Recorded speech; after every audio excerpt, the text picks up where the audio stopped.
Hello दोस्तों, नमस्ते। आज की कहानी का नाम है छल। मेरा नाम विभा है। मैं अपने 3 भाइयों की इकलौती बहन थी। मेरी माँ एक सीधी सादी औरत थी।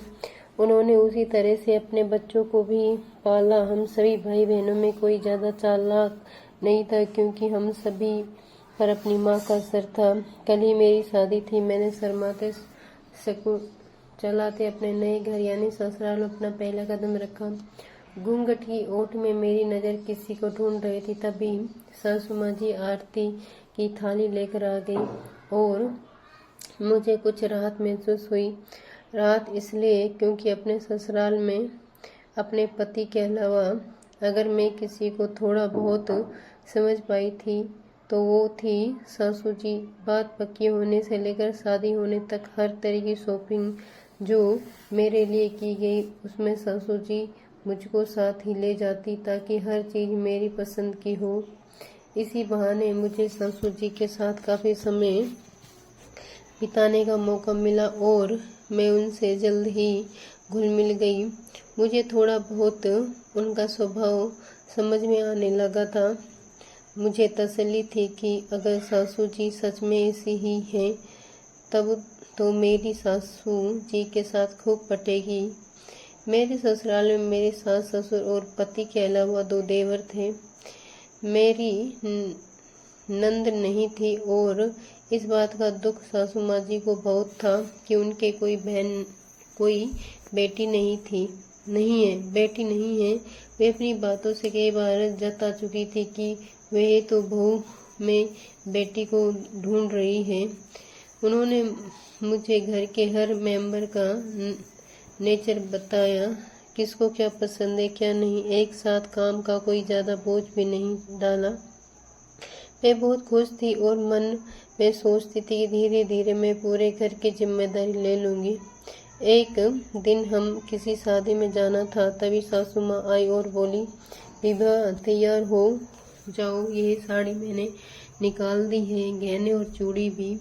अभी 7 बजे तक निकलना है। मुझे थोड़ा अजीब लगा। आज पहली बार मैं अपने समाज की शादी में शरीक होने जा रही थी। मैं अपनी पसंद की साड़ी पहनना चाहती थी, पर चुपचाप सासू माँ की दी हुई साड़ी पहन ली। कुछ बोल नहीं पाई। जब तैयार होकर आई तो सासू माँ ने मुझे गौर से देखा, फिर दोबारा कमरे में ले आई।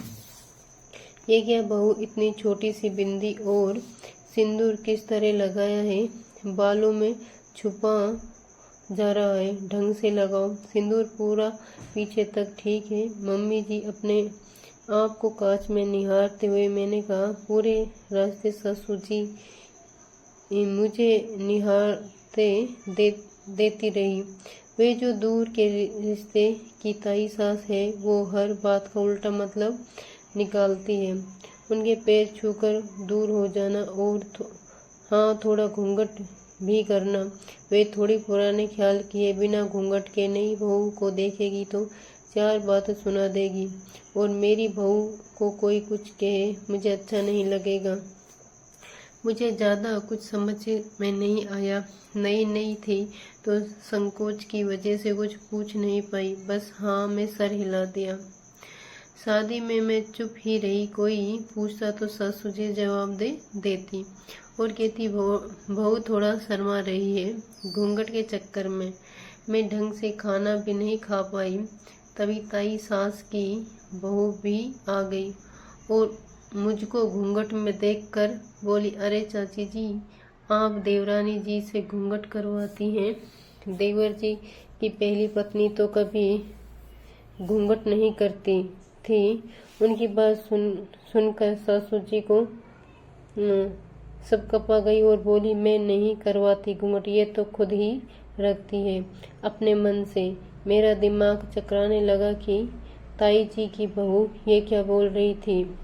मैंने इस बारे में अपनी सास से बात की तो वह बोली, वह तो ऐसे ही अनाप शनाप बकती रहती हैं।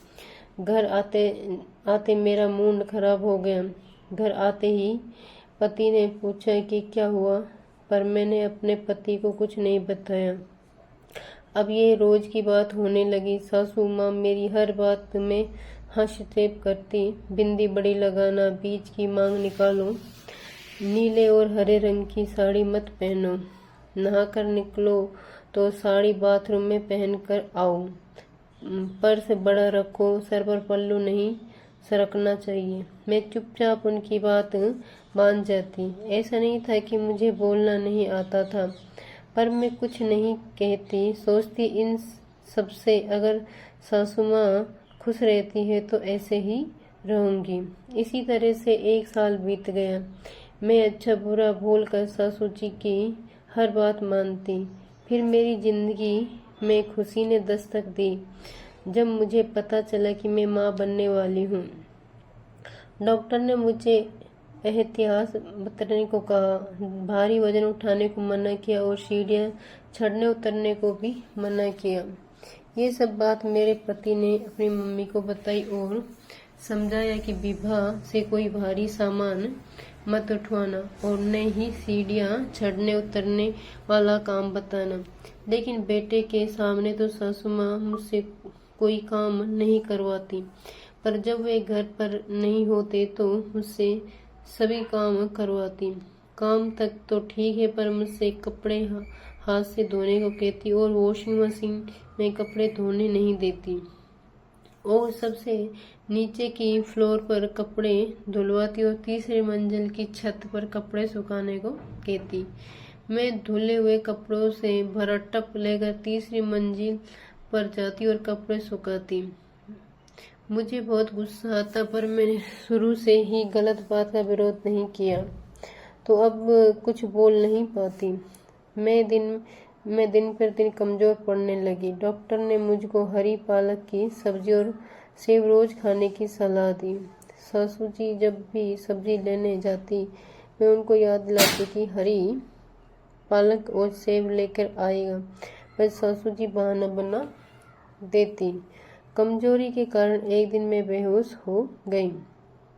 डॉक्टर ने मेरे पति को बहुत डांट लगाई और कहा, ध्यान नहीं रखना तो विवाह की जान पर बन सकती है।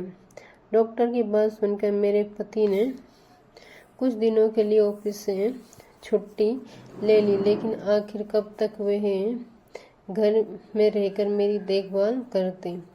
उनके ऑफिस दोबारा ज्वाइन करते ही फिर से मेरी सासू माँ ने मुझसे वही सब काम करवाना शुरू कर दिए। अब मुझसे काम नहीं होता था। एक दिन मैं चक्कर खाकर वहीं आंगन में गिर पड़ी। अब सासू जी को उल्टे मेरे ही काम करने पड़ते थे। ये देखकर ही मेरी सासू जी मुझे गुस्सा रहने लगी।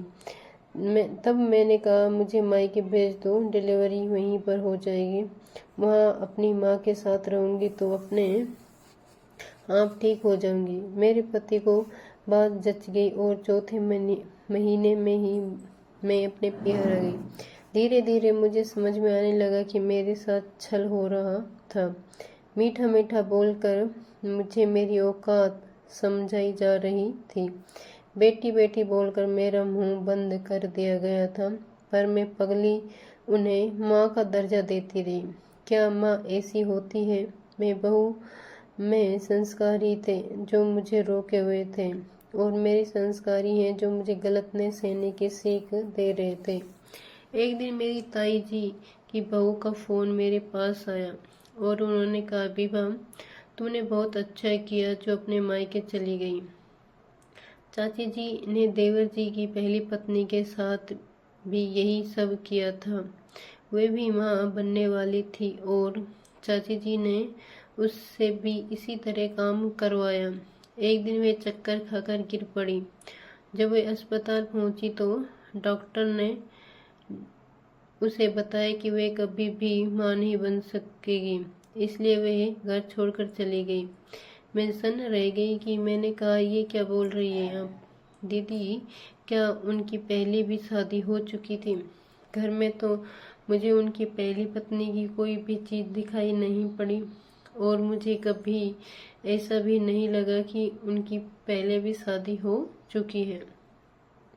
उन्होंने मुझसे कहा, क्यों, तुम्हें इस बारे में मालूम नहीं था क्या? मैंने कहा, नहीं, मुझे इस बारे में कोई जानकारी नहीं है। अब सारी बात मेरे समझ में आ चुकी थी कि मेरे साथ कितना बड़ा छल हुआ है। अब जब मैं अपने बच्चे के साथ उस घर में पहुंचूंगी तो आपको आपकी मीठी बोली से ही जवाब दूंगी सासू माँ, और अपने पति से कुछ नहीं छुपाऊंगी। पर अपने आप एक वादा जरूर करूंगी, अगर मेरा बेटा हुआ तो मैं सासू माँ बनूंगी, अपनी बहू को बहू ही समझूंगी, उसे अपनी पूरी तरह से पूरा प्यार देने की कोशिश करूंगी, उसे बेटी बेटी कहकर उसके साथ छल नहीं करूंगी। दोस्तों, अगर ये कहानी आपको पसंद आई हो तो कृपया लाइक कीजिए, शेयर कीजिए, सब्सक्राइब कीजिए।